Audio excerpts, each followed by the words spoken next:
Olá, você que nos segue pela fanpage do Instagram Notícias de Serrota. Vamos aqui entrar diretamente da Itália nesse domingo de Páscoa para falar um pouco com Frei Roberildo, que está nesse momento na Itália. E a gente vai contactar com ele nesse momento para poder bater um papo. Frei Roberildo, que é filho da terra, é nosso conterrâneo, vai aqui já conversar com a gente nesse momento aqui. Você que está entrando nesse momento, nosso bom dia, uma feliz Páscoa para você. Estamos no domingo de Páscoa, esperando o Frei Roberildo nesse momento. Roberildo, tudo bem? Bom dia, Frei Roberildo. Aí, boa tarde. Bom dia. Bom dia, já quase boa tarde. Aqui já são quase a hora do almoço, né, Frei Roberildo? É quase a hora do almoço aí, né? A gente já está atrapalhando um pouco do almoço, né? Mas vamos aqui conversar um pouco. Frei Roberildo, um prazer ter você aqui na página Notícia de Serrota. Fala um pouco como é que está sendo essa Páscoa aí na Itália, no Vaticano, para a gente. Está sendo um período bem diferente, né? A nossa geração está tendo essa, não sei, posso também dizer, essa graça de vivenciar momentos diferentes na nossa existência. Então, as igrejas vazias, os padres celebrando sem povo, missa sem povo, né? O Papa celebrando quase só e transmitindo pelos meios de comunicação. Então, Roma, que era sempre uma cidade muito cheia de gente. O Vaticano sempre lotava. As missas de Páscoa, as celebrações pascais, tinha toda uma fila de espera de pessoas que queriam participar e não tinham vaga. Inclusive, nós padres dificilmente conseguiríamos vaga para concelebrar ou participar lá. Mas agora o Papa está sozinho lá, todo deserto. Então é um fruto desse... Uma sensação de solidão, não é isso, Frei? Sim, sim, de solidão. Mas, ao mesmo tempo, essa esperança que continua, né, em nossos corações. E nesse momento, como é que a igreja tem feito para chegar até os fiéis aí na Itália, Frei? Aqui na Itália, tem, além dos meios de comunicação, nós temos também uma grande proximidade, porque tem as redes de hospitais, alguns hospitais ligados à igreja, e algumas obras sociais. Então, a Itália tem muitos migrantes, isso desde o Império Romano, né? O Império Romano, na antiguidade, já é fruto de grandes migrações, é um local de passagem, a Itália, de muitos países. Isso fez com que muitas cidades tivessem sempre muitos pobres, muitas pessoas. E então nós temos ligados à igreja muitas obras sociais de acolhimento desse povo. Por exemplo, nós temos alguns conventos que fornecem mais de 1000 almoços, mais de 1000 jantas por dia para essas pessoas, né? E pessoas de rua. Então nós temos sempre essa proximidade também, não só com esse pessoal pobre que precisa desse alimento, mas toda uma rede de pessoas de condições que ajudam, que colocam também a economia para favorecer tudo isso. Então nós temos essa proximidade nas obras sociais, nos hospitais e agora pelos meios de comunicações que a gente continua também tendo esse acesso. Essa questão psicológica das pessoas, como é que você vê as pessoas? Porque aqui no Brasil a gente vê tem pessoas que ficam até para baixo, depressivas. Como é que está a sensação para você aí, vendo essas pessoas, esse momento em que a Itália já vai fazer vários meses, né, 2 meses aí, enclausurados, né, fechados? Sim. Qual a sensação que o senhor tem aí na Itália? Nós temos realmente uma sensação, às vezes, de impotência, né? De fragilidade, de pouca força. Mas nós temos alguns organismos aqui na Itália que já reúnem muitos sacerdotes, religiosos, freiras, psicólogos, e nós fornecemos um auxílio para pessoas que precisam de ajuda nesse nível psicológico. Sim. Então, às vezes a gente chama por telefone, faz ligações e fala, e essas pessoas também já recebem. Existe uma rede de comunicação por meio da internet, dos meios de comunicações sociais, que eles também nos chamam com ajuda. E nós temos também muitos leigos que trabalham nesse sentido. Sim. Aí na Itália, como é que está sendo as leis? O Brasil, aqui a gente viu que alguns governadores decretaram algumas ajuda, né? Fizeram ajuda, o presidente brasileiro, Bolsonaro, fez aí essa ajuda dos R$ 600 para as pessoas. Como é que está sendo essa parte da ajuda? A gente sabe que da Itália, a região sul da Itália é a região mais pobre, não é isso? Como é que está sendo essa questão da ajuda humanitária aí na Itália? Então, eles têm uma forma de ajudar também com cotas e, sobretudo aqui, por exemplo, o sistema de saúde, ele é um sistema que coloca todos iguais. Eles dão a mesma carteirinha eu acho que, não sei se eu já disse uma vez, mas a mesma carteirinha para ter acesso ao serviço de saúde que eu recebo, ou que qualquer um pobre recebe, é aquela mesma do governador. Então, não tem aí esse serviço particular como tem na Itália ou no Brasil, de uma rede privada e uma rede pública de saúde. Sim. Aqui tudo é igual. Então, além desse sistema de saúde que tenta favorecer, existe um sistema também da defesa civil, de ajuda também de custos para as pessoas pobres, além das grandes, são chamadas grande mensa. Eu falei naquele momento dos grandes, digamos, refeitórios que fornecem alimentação para as pessoas que têm necessidade todos os dias, mas não só alimentos. Nós temos isso feito pela igreja, feito por empresas, por grandes setores do poder administrativo, e nós temos também um certo auxílio também econômico para muitas realidades de carência, mas também para empresas, microempresas, empresas que não são de setores que puderam trabalhar até agora. Porque, veja, há 2 dias o presidente dos ministros aqui, que é um pouco diferente o sistema republicano aqui. Então, o presidente do grupo de ministros se pronunciou e disse mais uma vez que a perspectiva agora talvez de começar a aliviar um pouco o isolamento social, talvez só a partir do início de maio, talvez 6 de maio, é que começará a abrir alguns setores, porque teve uma certa queda no número de contágios e também de mortes. Está tendo aí um achatamento da queda da mortes nesse momento, né, Frei? Sim, no entanto, isso aconteceu durante uns 3 dias aí atrás, nos 2 últimos dias houve uma leve subida, mas isso nos coloca sempre nessa perspectiva de que está caindo, porque isso faz com que já tenha a perspectiva de talvez daqui 1 mês, não sei, possa abrir alguns setores. Sim. Mas o certo é que quando vai para a rua, transmite realmente o contágio, né? Dificulta o controle. Então, eles aprenderam bastante com a China, de certa maneira, que durante 3 meses, cerca de 3 meses na China, já começou a reabrir determinados setores ainda um pouco limitados, e depois foram abrindo e ainda estão abrindo aos poucos, né?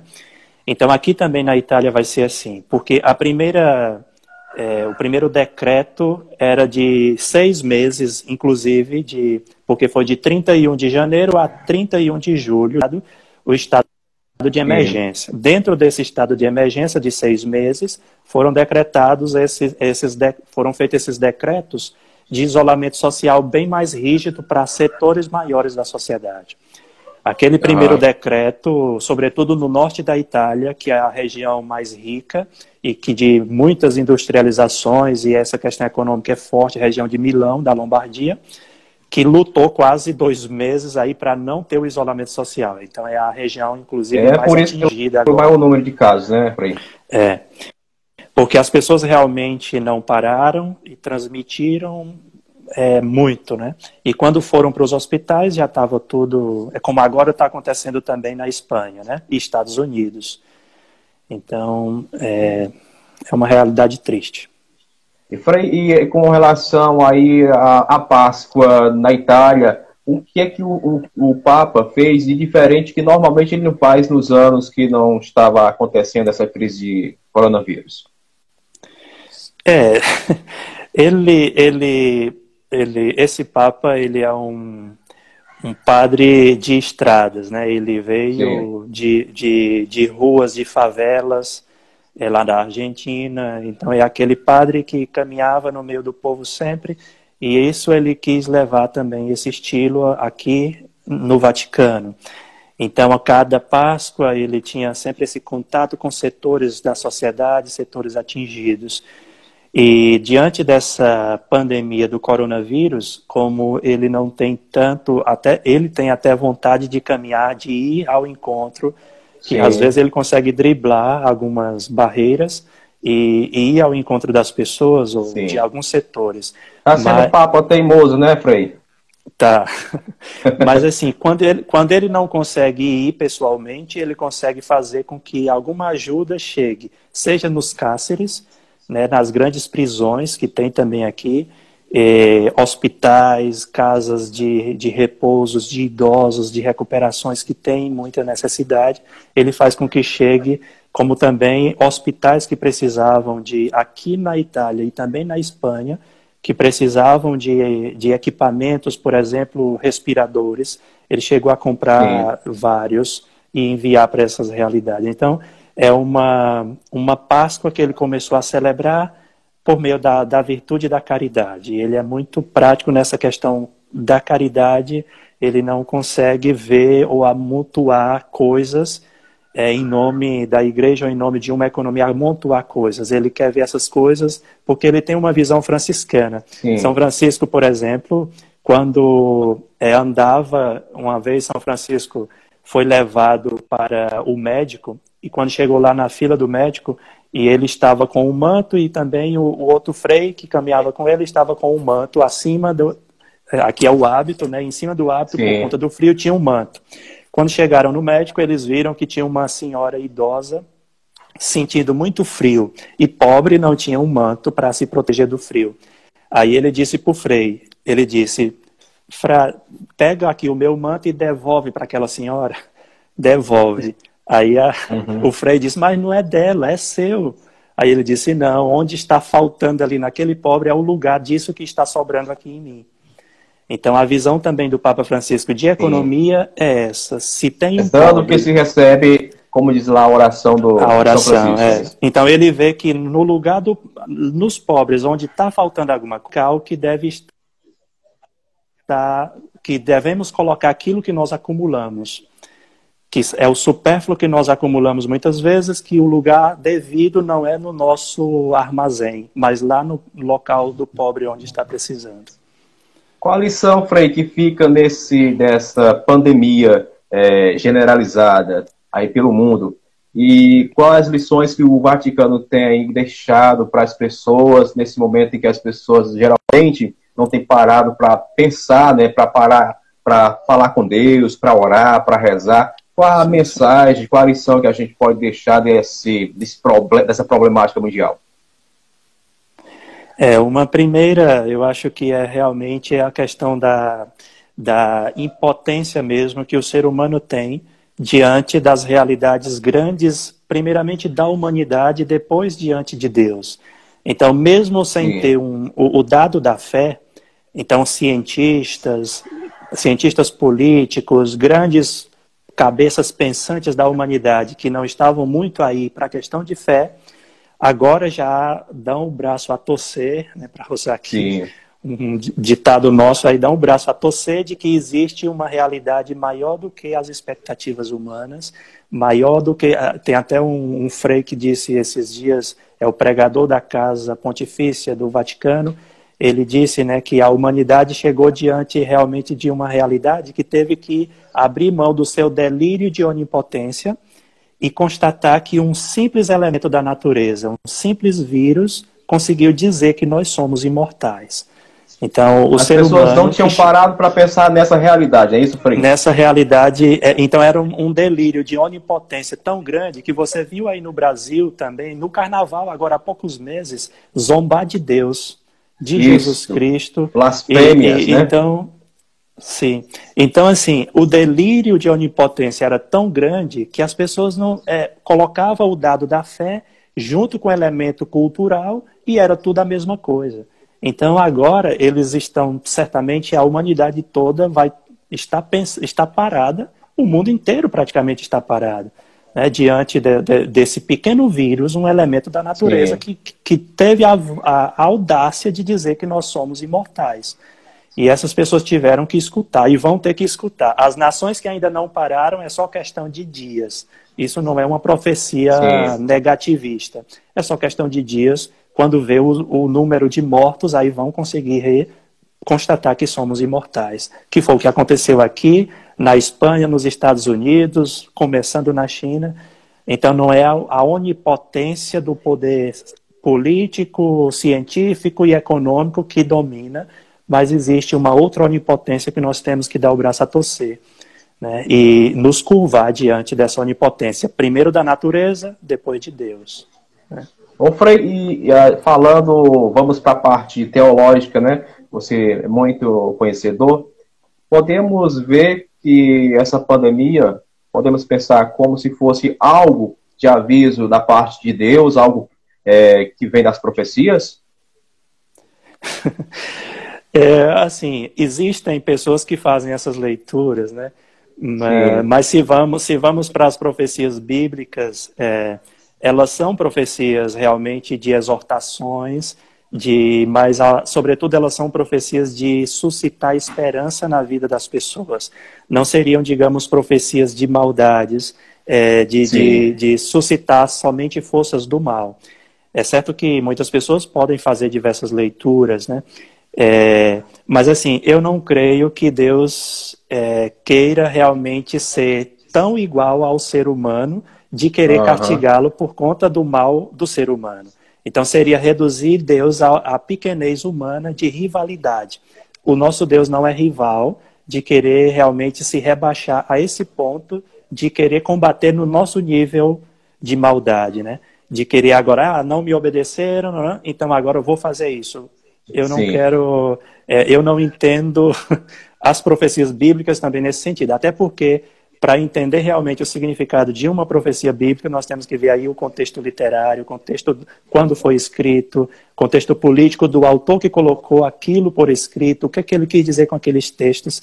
Quando nós pegamos o texto original, a gente vê que as nossas traduções, que às vezes temos aí no Brasil, por exemplo, uma tradução às vezes no português, que já vem de uma outra tradução, que aí a gente tem o texto bíblico em português, que é quase já um romance sagrado e não um texto teológico bíblico que foi escrito numa língua original, que o autor original quis dizer uma coisa e o tradutor traduziu dizendo uma outra coisa.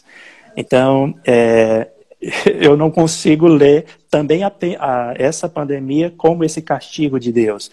Primeiro, talvez pode ser realmente um castigo, consequência das nossas ser humano. Por exemplo, existiu uma cultura nos últimos tempos de falar de ecologia. O mundo inteiro não quis parar para falar de ecologia. Né? Então, o Papa quis falar de ecologia, algumas pessoas quiseram se unir a ele para falar de ecologia, as grandes cidades poluindo tudo. E aí vem um elemento natural do vírus que consegue parar o mundo inteiro. E aqui na Itália, a cidade de Veneza, não sei se você já viu, uma cidade que as ruas são canais do rio, que foram feitas assim, é como se a cidade fosse dentro do lago. Então as pessoas não conseguiam quase andar atualmente por conta do mau cheiro da poluição que já tinha ali. E agora está tudo lindo, maravilhoso. Os cardumes de peixe passando no meio da rua, uma força da natureza que se rejuvenesce. A natureza novamente voltou a fluir. Voltou a fluir. Isso já tem cientistas que constatam também até a camada de ozônio se reestruturando, né? Então, mas isso era uma consequência das habilidades humanas, que se o próprio ser humano tivesse feito isso bem antes, talvez tinha dado, como se diz, tinha evitado chegar a essa catástrofe, né, de contaminação a tal ponto de um vírus fazer a humanidade perder o seu controle, né?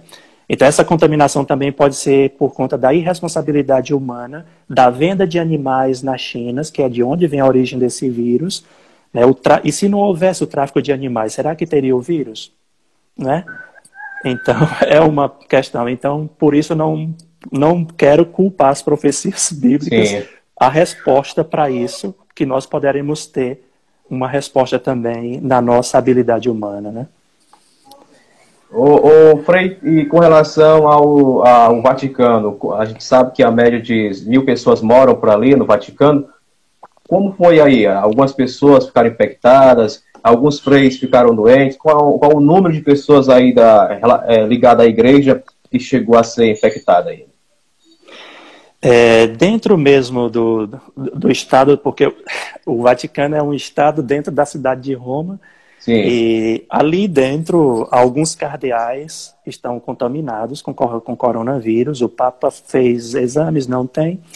Cardeais, alguns padres, né, também foram constatados o coronavírus e fazem o tratamento. Algumas freiras, mas não só lá dentro do Vaticano. Eu não moro dentro do Vaticano, eu moro aqui num colégio internacional dos frades capuchinhos, sim, que é um pouco fora, na periferia de Roma. Cerca de 13 quilômetros para o Vaticano.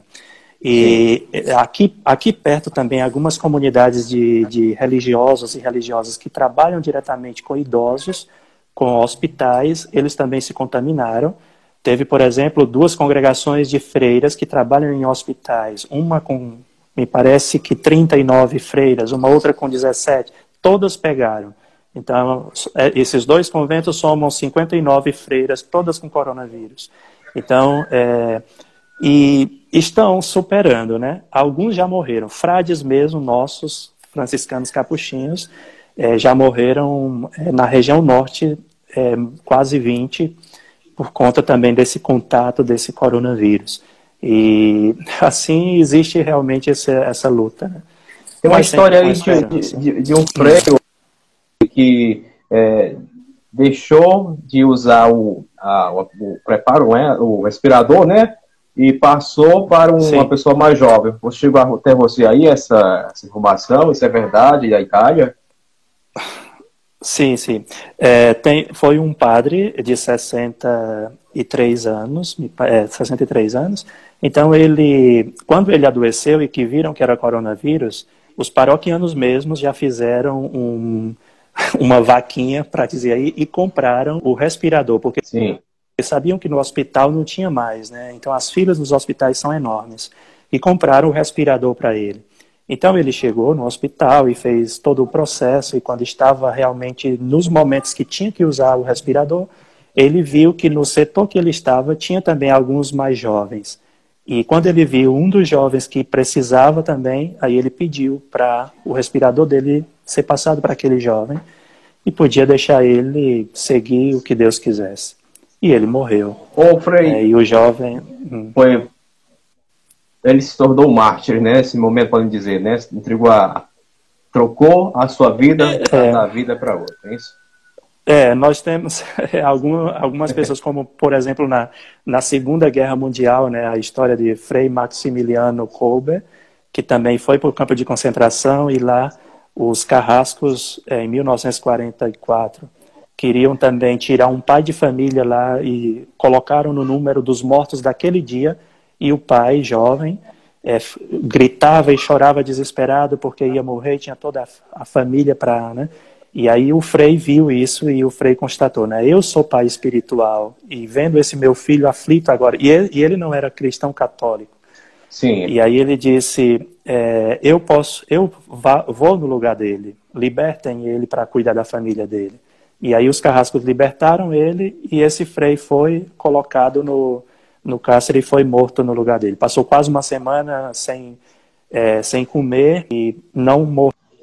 Os outros 12 que foram colocados com ele morreram, e aí tiveram que injetar veneno na veia para poder ele morrer depois de mais de uma semana sem comer, na oração, mas aí ele morreu. E na canonização dele, esse pai de família foi lá dar o testemunho, né? São boas histórias que, com certeza, você tem para contar, e a gente outra vez vamos entrar só para falar sobre essas histórias. Que é aquela história daquele... santo, né, do Frei que mas arrancaram a cabeça dele e ele chegou a levar a cabeça até certo ponto de uma cidade. E que é uma história bonita, não é isso, Frei? Sim, sim, tem várias histórias, né? Como, Tem várias histórias para contar. Também, tem. Só para dizer, de Santo Antônio, que para continuar aqui no meio dos frades, Antônio de Pádua, que Sim. é um frade franciscano de Portugal, mas ele uma vez injustiçaram o pai dele, dizendo que o pai dele tinha matado alguém. E aí ele sabia que não era verdade, e era uma questão política também. E aí quando chegaram diante do júri, do juiz e tudo, e teve as testemunhas falsas que realmente diziam que o criminoso era o pai dele. Aí ele não tinha como provar, né? Aí ele disse, pois vamos ao cemitério, e levou ao cemitério e ressuscitou o morto para o morto contar a verdade, quem tinha matado. Eita! Então isso são casos históricos também constatados historicamente, que acontecem, né? Coisas extraordinárias. Então é isso. Eu gostaria até de fazer, mas eu só tenho agora 5 minutos aqui para sair e ir ali para o momento do... Sim, e eu já quero pedir você, para você fazer a sua mensagem, deixar essa mensagem desse momento pascal, que é um momento de passagem. Espero que seja uma passagem realmente desse problema. Fique à vontade, deixar você para almoçar, já chegando quase 1 hora na Itália, é isso, Frei? Já é 1h15 aqui. Nós temos 5 horas à frente de vocês. Passo a mensagem aí para os nossos seguidores. Tá certo. Então, desejo que o Senhor, que ressuscitou dos mortos, né, que teve essa força espiritual que o Pai o consagrou. Então, só para dizer que na leitura de hoje, do Atos dos Apóstolos, capítulo 10, São Pedro fala ali dessa presença de Jesus que passou na Judéia depois do batismo de João e recebeu a potência do Espírito Santo, e com essa potência ele curava as pessoas, libertava do poder do mal, e foi essa potência que o ressuscitou da morte. Então, o corpo de Jesus que não parou no sepulcro da morte, mas ressuscitou. Então, desejar também a todos que acolham no coração essa força de Jesus, que pode nos ressuscitar desse sepulcro de morte, de medo, diante desse contexto de pandemia, em que todos ficam amedrontados, e nós precisamos também ressuscitar da dimensão psicológica, não deixar o medo nos apavorar, nos levar para a depressão. Tenhamos esperança, né? Então, não vai ser, por exemplo, um vírus, não vai ser, inclusive, a ausência de saúde, ou a ausência de dinheiro, a ausência das estruturas do mundo que vão conseguir apagar a nossa felicidade. A nossa felicidade, ela pertence a um dinamismo que o Criador colocou dentro de nós. E essa potência do Espírito do Senhor confirma isso, e nós poderemos ressuscitar Jesus, que se entregou à morte, desceu à mansão dos mortos, ressuscitou, então ele também nos concedeu essa graça, e que nós possamos acolher, tomar posse dessa graça em nossos corações, e assim continuar nesse caminho de ressurreição em ressurreição, né? Antes de chegar na ressurreição eterna, nós temos que caminhar de ressurreição em ressurreição na nossa história de vida também. Andar em santidade, então é isso, é isso mesmo. Né? Pois eu agradeço, que Deus continue te abençoando. Eu que agradeço essa atenção, viu, Frei? Agradeço a atenção. A vizinha, que é a sua mãe e seu pai, com certeza estão aqui também assistindo essa live. A Dona Conceição, o seu Saturnino, seus irmãos, o Robério, todos estão assistindo aqui também essa live. Eu desejo a você uma feliz Páscoa, tudo de bom aí, Deus proteja a sua vida. Muito obrigado. Amém. E a vocês também. Um beijo a todos e feliz Páscoa a todos. Em nome do Pai, do Filho e do Espírito Santo. Amém. Deus abençoe. Feliz Páscoa. A você também. Aí falamos com o Frei Roberildo, diretamente da Itália. Agradecer a todos que nesse momento essa foi a live internacional.